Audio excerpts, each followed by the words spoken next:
और fire button का size 50 से 55 के बीच में रख लेना और सेंसिटिविटी को जितनी तुमने रख रखी है उससे थोड़ी सी कम कर लेना। ठीक है, जैसे अगर 110 रख रखी है तो 100 कर लेना या 95 कर लेना। अब बढ़ते हैं सेकंड पॉइंट पे। तो सेकंड पॉइंट पे तुम्हें क्या करना है कि सबसे पहले तुम्हें ट्रेनिंग में आना है और इधर ले लेनी है एक डेजर्ट ईगल। उसके बाद तुम्हें सिंपली इधर किसी बंदे को मारना नहीं है, ना ही कोई मूवमेंट करनी है। तुम्हें सिंपली डेजर्ट ईगल की एक गोली हवा में फायर करनी है और स्विच बटन पे क्लिक करना है। ठीक है, बस इतना ही करना है और इस चीज को कम से कम 5-10 मिनट तक प्रैक्टिस करना ही करना है। क्योंकि शुरुआत में लोगों के साथ क्या होता है कि वो स्विच बटन पे क्लिक तो कर देते हैं लेकिन उनका फायर ही नहीं होता। ठीक है, वो पहले ही क्लिक कर देते हैं। उसके बाद फायर और स्विच की अच्छे से प्रैक्टिस होने के बाद ना तुम्हें इसके अंदर एक और चीज ऐड करनी है जिसका नाम है रन। क्योंकि जब तुम किसी बंदे को वन टैप मारोगे तो उधर ही भूत बन के थोड़ी खड़े रहोगे, और अगर तुम्हारा गलती से वन टैप नहीं लगा और तुम एक ही जगह पे खड़े रहे तो सामने वाला तो वैसे ही भूत बना देगा। तो इसलिए तुम्हें भाई फायर स्विच रन की प्रैक्टिस करनी है अच्छे से। मतलब तुम्हें पहले फायर करना है, फिर स्विच करना है और फिर रन कर देना है। ठीक है, बहुत सिंपल है, लेकिन ये चीज बोलने में बहुत सिंपल है, इसकी प्रैक्टिस भाई बहुत ज्यादा होनी चाहिए। ठीक है, पूरे वन टैप ट्रिक इसी के ऊपर टिकी हुई है। अब बात करते हैं थर्ड ट्रिक की जिसका नाम है वन टैप ट्रिक। ठीक है, अब बस ना तुम ना आगे की वीडियो को बिल्कुल मिस मत करना। ठीक है, पीछे का नहीं देखा कोई बात नहीं, छोड़ दो, आगे का मिस नहीं होना चाहिए एक भी सेकंड। तो देखो, इस ब्रह्मांड में किसी को भी हेडशॉट मारने से पहले ना सबसे पहला स्टेप होता है उस एनिमी को देखना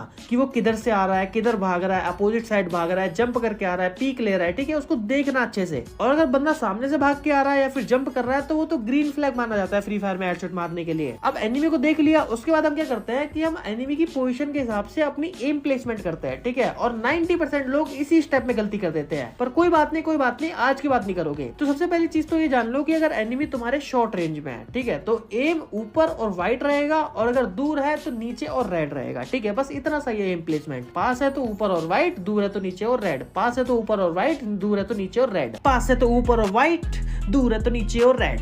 कर ले तू बेटा इसको, तभी लगेगा तेरा हेड।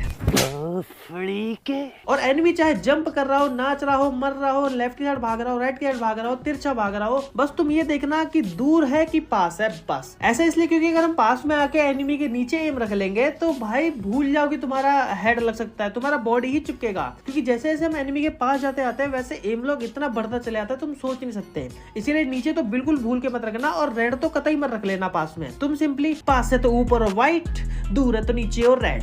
कर ले तू बेटा इसको, तभी लगेगा तेरा हेड। तौबा तौबा तौबा। अब हमने